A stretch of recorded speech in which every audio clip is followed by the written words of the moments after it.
Päike paistab, inimesed jalutavad ja naudivad seda kevadilma. See on ülestõusmispühade üks pool. Hetk tagasi aga ei suudetud sõnadega enam siin asju lahendada. Viru hotelli lähistel Tammsaare pargis läksid asjad nii kaugele, et koletu veretöö lõppes 2 inimese haiglasse viimisega.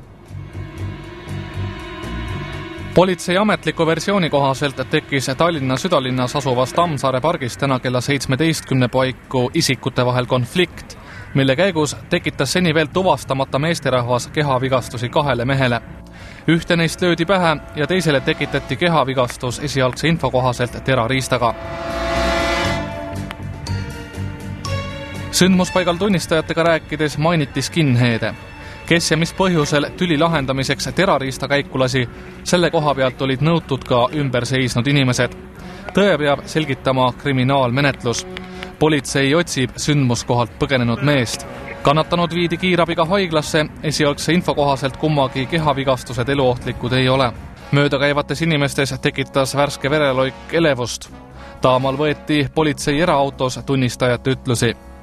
Veretööst märku andnud jäljed koristati kiirelt survepesu ja tänavapuhastusharjadega.